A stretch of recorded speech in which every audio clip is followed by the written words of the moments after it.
So in the last Scout episode, we took a look at the big duck in Long Island. And a lot of people actually liked that video, and one person made a comment about a big elephant. And I had never heard of this elephant, and as a scout, that's actually what I do. I go check out cool spots throughout the world. And I went and did some research on this big elephant, and it turns out to be pretty interesting. So I decided to make it a mission. As you could tell on the Cityscape app, the big elephant is posted as a mission for those of you who also want to check it out. But this video, we're gonna basically check out the elephant, and I'm also gonna take the chance to tell you the history because I do think it's pretty cool. So let's not waste any more time. Let's get into the story of the big elephant. Riding around the city on my bullshit, won't quit changing the back and change on my mind. It all started with a man named James V. Lafferty. He was a real estate speculator who had bought land on an island tract south of Atlantic City. This part of New Jersey was largely underdeveloped at the time. There was practically nothing there but sand and the beach. James faced a problem that real estate developers often face. How do you get people on your site?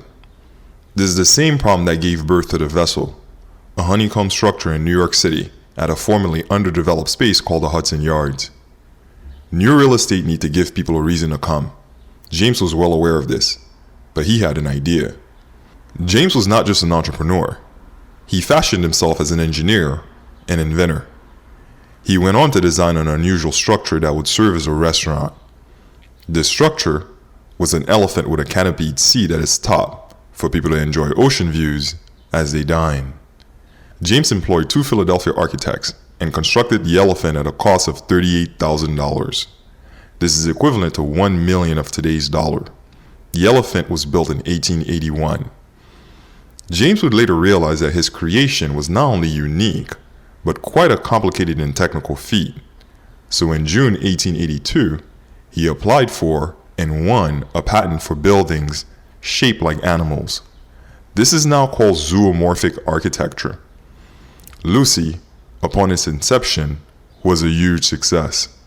People from all over the country came to marvel at this wonder upon hearing about it. Famous visitors include former President Woodrow Wilson and Henry Ford.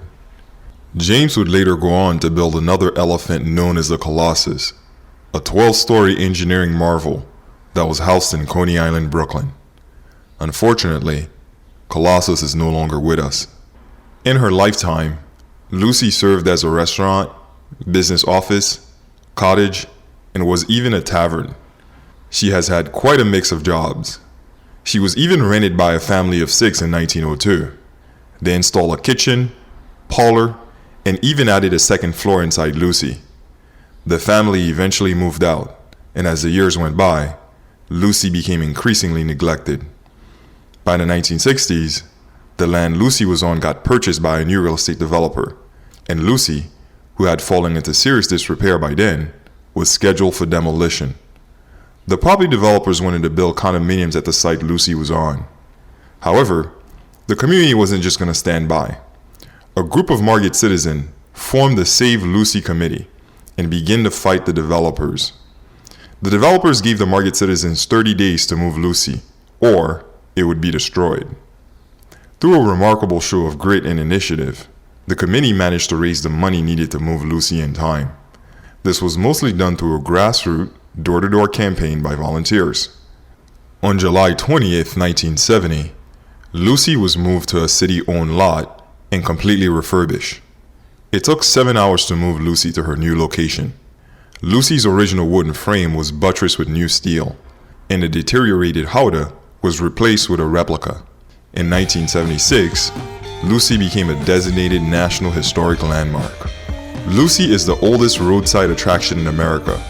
To be exact, Lucy turned 139 years old last week on July 22nd, 2020. Over the years, however, she has certainly seen her fair share of events. So let's take a look at some interesting ones before ending this video. During Prohibition, Lucy helped smugglers bring their cargo into New Jersey. This is because Lucy is visible up to 8 miles out to sea.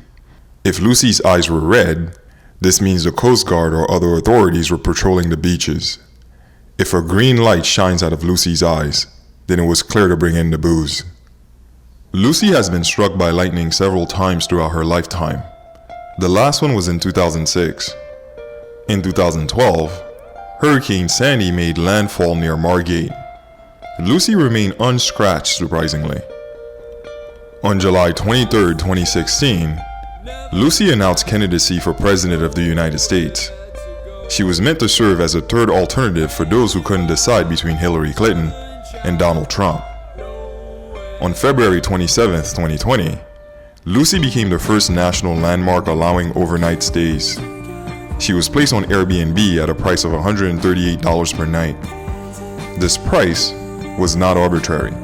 That was Lucy's age during the time. You could still find her Airbnb profile. Lucy's listed to have air conditioning and Wi-Fi. Try to get a stay inside Lucy if you can manage. You'll be literally making history overnight.